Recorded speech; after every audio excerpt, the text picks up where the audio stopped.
Dahil ang mga Pilipino naman ay mababait, may takot sa Diyos, mapagmahal sa kapwa. Baka naman pwede dahil na rin sa nalalapit na Kapaskuhan, diwa ng Pasko, ay magkaisa at magtulungan na ang mga Pilipino para sa kabutihan ng mamamayang Pilipino. Yan ang kailangan natin. Politiko ka, negosyante ka, pangkaraniwang mamamayan, o nasa gobyerno ka, o oposisyon, sana magkaisa. Magkaisa na. Magpapasko na tayo, hindi na papag-usapan ng Pasko kung ano mga siraan ang ginagawa ng iba dahil lang sa pamumulitika, dahil sa mga personal and political interest. Hindi ba pwedeng isisantame muna ang lahat ng ito? Total, ito naman talaga ang totoo 2 taon kalahati na lang.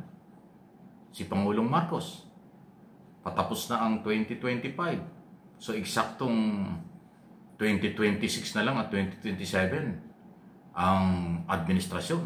Yung natitirang kalahating taon na lang ng 2028, ala na yan, puro politika na yan. Kasi presidential election, national and local election, kung hindi mababago ang salikang batas. Ano ba naman yung 2 taon at kalahati na inyong unawain itong gobyernong ito at tulungan para magtagumpay? Dahil ang tagumpay ng gobyernong ito under President Marcos ay tagumpay ng lahat ng mga Pilipino. Pag sinira ito, pinabagsak ninyo ito, back to zero tayong lahat. Ang maghihirap ay ang mahihirap, lalong maghihirap. Ang mayaman at politiko, wala hong mawawala sa kanila. Pero gamit na gamit yung kahinaan at kahirapan ng mga Pilipino, ng mga politiko at ng ilang sektor dyan na may mga personal interest para agawin ang gobyernong ito ngayon. Balikan ko yung mapagmahal, may takot sa Diyos ang mga Pilipino. Yung diwa ng Pasko ay ating damahin at ipakita, magsakripisyo. Higit sa lahat, hindi lang Pasko. Itong natitirang 2 taon at kalahati, ito po ay kung magkakaisa, uunlad at may pag-asa pa ang ating bansa. At pinananagot naman at dapat managot at makulong ang lahat ng tiwali na involved sa graft in corruption sa flood control, infrastructure project at iba pang korupsyon sa pamahalaan. Politiko man o hindi. Pinapanagot na po. Kaya nga massive ang investigasyon, pagre-rekomenda ng kaso, diretso yan sa Sandigang Bayan, magkakaroon ng warrant of arrest, makukulong sila lahat. Nakahanda na rin ang kulungan sa Payatas, Quezon City Jail. Ganun po yung plano. Hindi kinukonsinti ng gobyerno. So itong natitirang 2 taon at kalahati ay magsakripisyo ang lahat. At pagdating ng eleksyon sa 2028, yan, lahat tayo may karapatan kung sino ang ating kandidato at susuportahan. Dahil ang political exercise ay eksklusibo sa bawat isa sa atin. Hindi tayo dapat magpa-impluensya, maggamit, magpagamit sa mga iba-ibang grupo. Dapat yung ating sarili ang magde-decide kung sino ang karapat-dapat na ipalit sa magtatapos na termino ni Pangulong Marcos sa 2028. Diba? Sana ay maipakita yun. Pag naipakita natin mga Pilipino ang talagang pagkakaisa at may takot sa Diyos at magsasakripisyo para sa bansa, ang buong international community at malalaking mga bansa magbabalik at ibabalik nila ang tiwala sa Pilipinas. Gaganda ang ekonomiya, dadami ang trabaho, dadami ang turista, magkakaroon ng development, at magiging marangal at magiging proud tayo bilang Pilipino. Yan ang nakikita kong positibo. Okay? Ano po ang inyong masasabi niya? Okay? Sunod na ating pag-usapan. Ito bang si Senador Marcoleta? Nagtatanong lang po. Rodante Marcoleta. Talaga bang hinahanap niya at totoo bang gusto niyang matukoy ang mastermind sa graft and corruption? Di ba? Kaya po tinatanong ito kasi pag gusto nating matumbok ang totoong mastermind, hindi ang Diskaya family ang makapagsasabi niyan. Pwede rin silang magsabi pero hindi sila. ang papaniwalaan ng tao.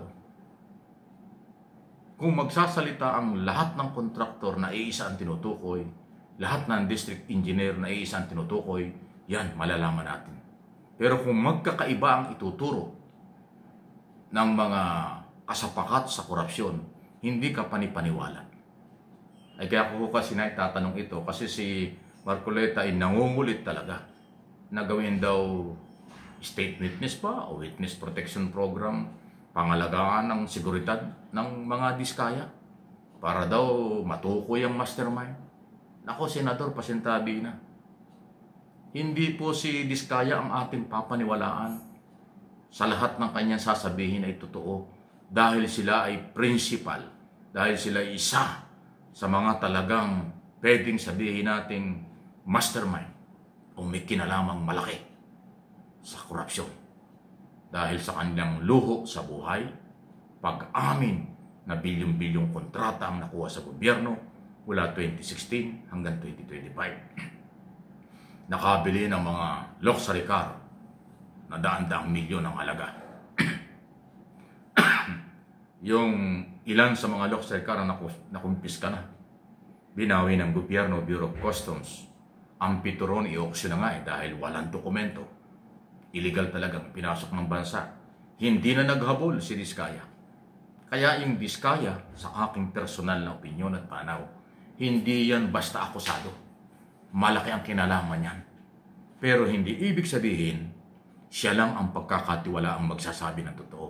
Nagkakamali ka dyan, Senador Marcoleta. Lahat ng involved dyan at isa ang tutukoy yung mastermind. Yun ang ating papaniwalaan. Iba ang mastermind na ituturo ng Senado, iba ang mastermind na ituturo ng Kongreso, iba rin ang ituturo ng mga individual contractor at individual district engineer. Sino papaniwalaan natin dyan? Mahirap. Kaya para sa akin, lahat sila ay panagutin, lahat sila ikulong. Dahil ang kanilang sasabihin kung sino ang mastermind, posibleng gusto lang maligtas. Posibleng gusto lang maging state witness. Posibleng gusto lang na bumaba ang kaso. Para sa akin, dapat pare-parehas ang kailang kaso. Plunder, non-bailable offense. Politiko, kontraktor, at mga engineer. Yan po yan. Lahat. Kahit sino senador, kahit sino congressman. Yan ang kailangan ng taong bayan. Para malaman at managot sa kanilang maling ginawa. Walang tama silang ginawa sa isyong yan. Pagkurakot, paglustay, panloloko sa bayan, ang kapalit nan ay habang buhay. Excuse me po. Habang buhay na pagkakabilanggo. Di ba?